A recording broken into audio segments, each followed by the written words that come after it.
When reality hits you in the face like a goose on a roller coaster, that's NES Works episode 170. Look away, baby, look away. Last episode, I spent a lot of time ruminating on the growing role that European development studios had on NES as the console reached the midpoint of its life here in the US. Fittingly, this week brings us the follow-up game to the first original release from the first UK-based developer for the console. Rare Limited got a huge jump on the rest of the Western world when it came to developing for NES. The company's founders, the Stamper Brothers, looked at the Japanese Famicom back when it was first trying to make its way to America, and they realized that that system was going to be a big deal. As part of the company's mid-80s rebranding from Ultimate Play the Game to Rare, they also decided to start making games for NES. Rare abandoned the ZX Spectrum home computer, where they had established a reputation for themselves as the premier purveyors of both clever game design and technical wizardry, in favor of going all in on a console that had only just begun its journey to the West. In hindsight, geez, what an insane risk to take. If any number of stars had failed to align, rather than settling into place to allow Nintendo to jolt the moribund US console market back to life and turn the NES into the world's most popular console in short order, the Stampers would have looked like a bunch of idiots. Probably unemployed idiots. But the universe smiled upon Nintendo, and it smiled upon Rare. The company reverse-engineered the Famicom hardware, and they sorted out its internal mysteries in short order, somehow managing to finagle a gig programming first-party releases for Nintendo themselves, beginning with 1987's Slalom. That's pretty crazy too. This was very early days for Nintendo's games biz, and content really only flowed in a single direction from Nintendo back then, even more so than now. Nintendo obviously did business with Western firms at the time, but mostly in the sense of, we created a thing, you go sell it for us in your region, and you can have some of our earnings. This was different. This was a Western firm saying, hey, we can create the things for you. And Nintendo saying, yeah, sure, why not? So 1987 began with the first NES game by creators not based in Japan.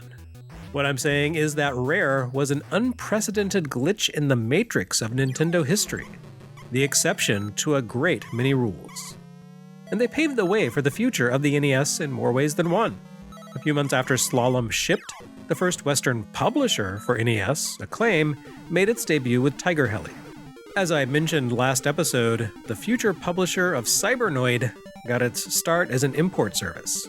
Its founders would go to trade shows in Japan and snap up the US distribution rights for promising games whose publishers didn't yet have a presence in America, which was a brilliant idea. It granted Acclaim instant access to dozens upon dozens of games to pick from. Sure, most Famicom releases in 1986 and 87 were peak Famicom boom trash, but the volume of games shipping in Japan at that point was so vast that Acclaim didn't have to try hard to find some pretty good stuff to bring home. And Atelier Double's miserable take on winter games for some reason. However, they did something wild at the end of 1987. They released a game produced not by a Japanese studio, but by those British guys from Rare.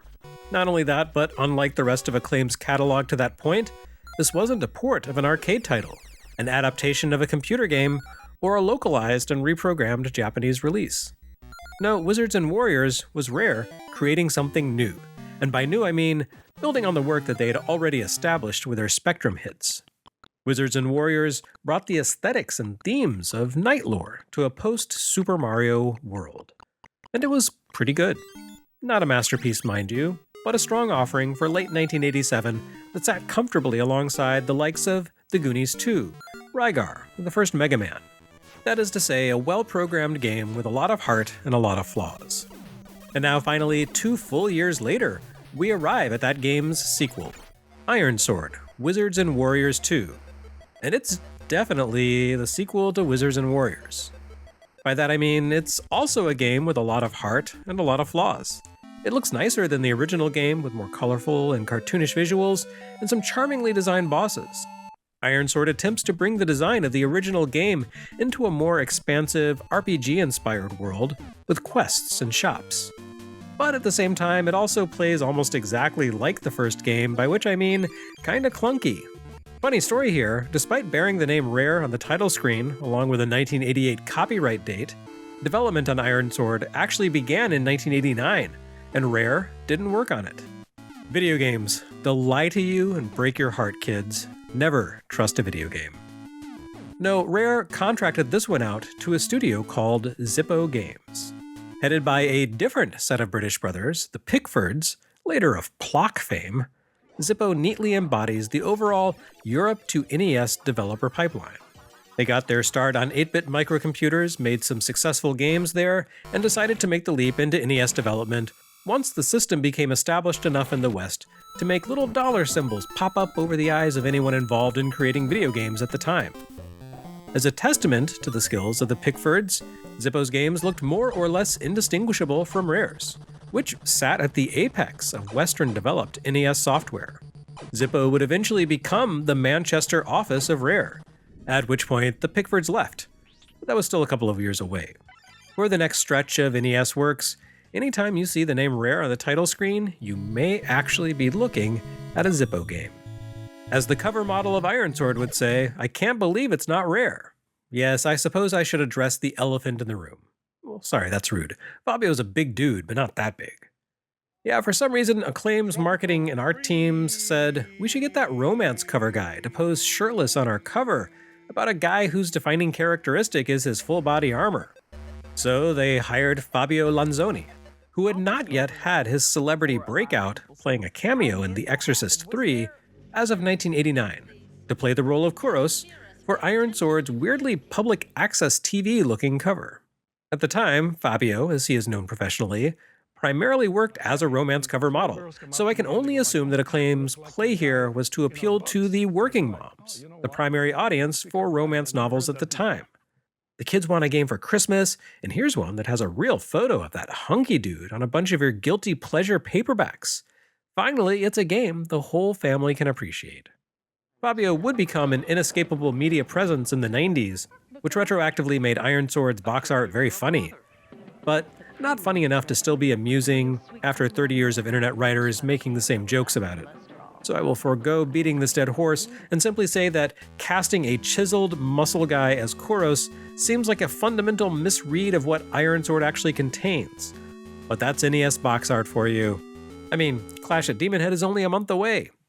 As for the game, well, it walks a strange line between more of the same and something new. It faithfully retains the structure and mechanics of the first game, but at the same time it clearly aspires to give the action more focus and purpose. According to a Retro Gamer magazine interview with Steve Pickford, which sadly was not called Steve Spills the Tea, Rare effectively gave Zippo carte blanche for this project. The Pickfords operated more or less under a single directive: figure it out. So with Ironsword, we have a distillation of what the Zippo team interpreted as the essence of Wizards and Warriors.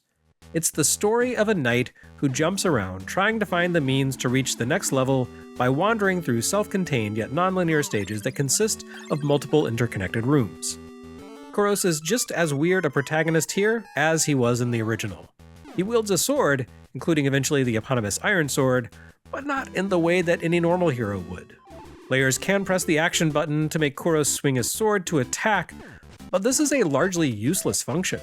His sword has awful attack range, and he has to stand still in order to strike, while enemies like to swoop around and approach from all angles. No, Wizards and Warriors combat is best approached the same way you fight in the Ys games. Like Adol, Kuros constantly brandishes his sword, and anything that touches it will die. So as in Ys, you need to maneuver so that the pointy end of Kuros strikes enemies, rather than the rest of him. His sword extends upward and forward slightly at an angle, so combat in Ironsword largely comes down to jumping into monsters at the correct angle so that you stab them without taking damage.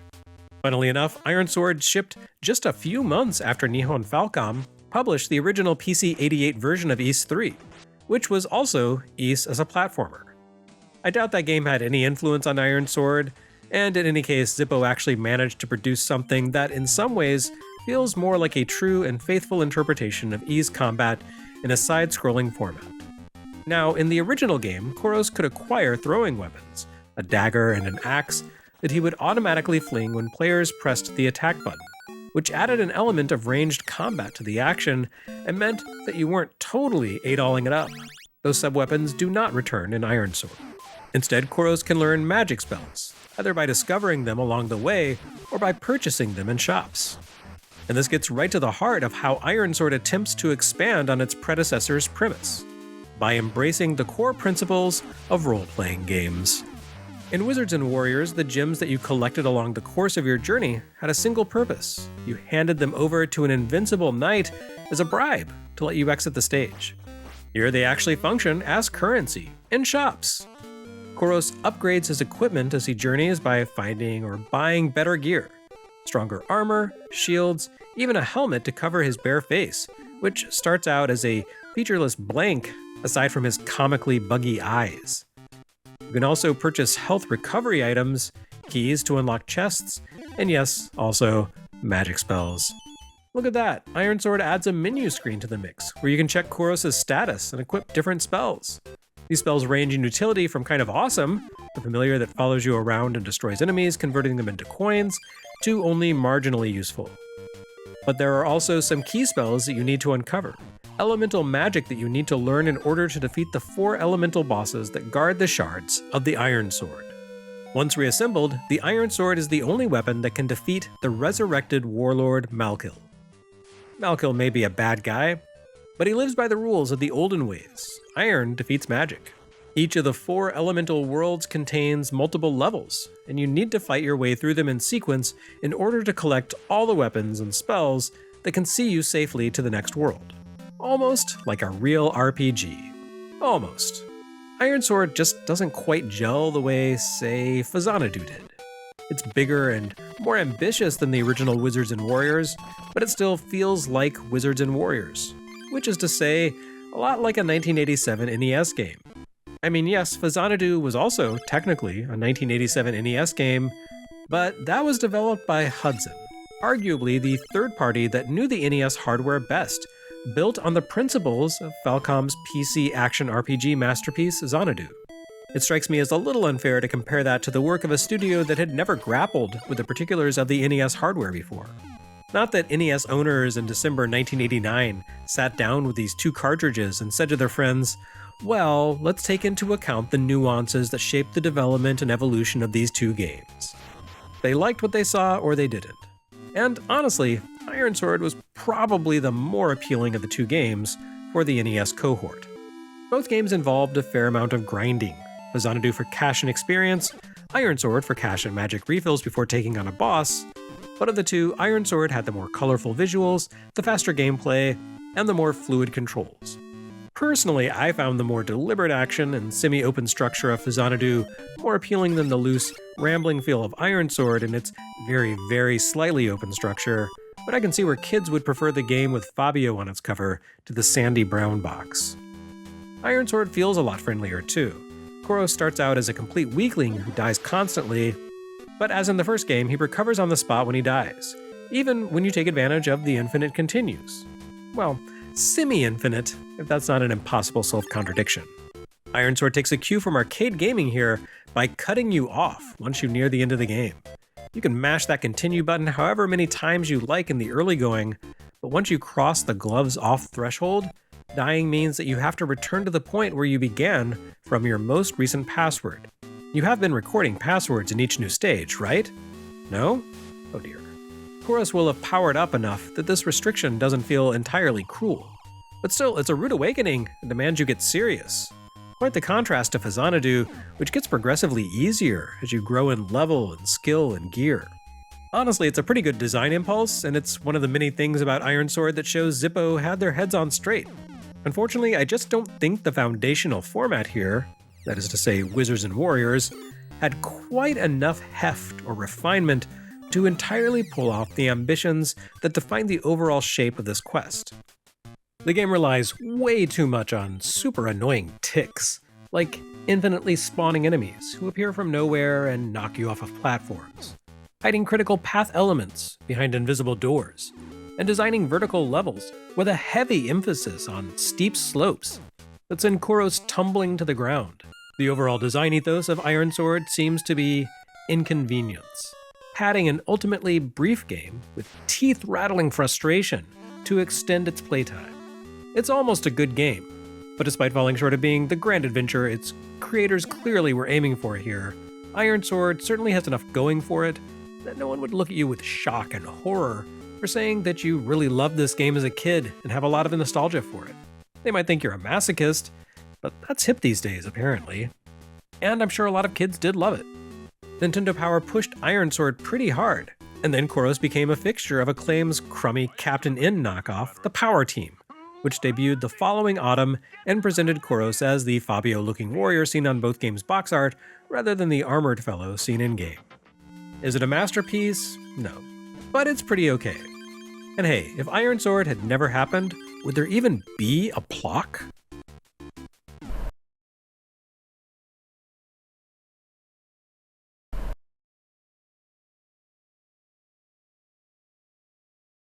Next time on NES Works, The Voyage Home.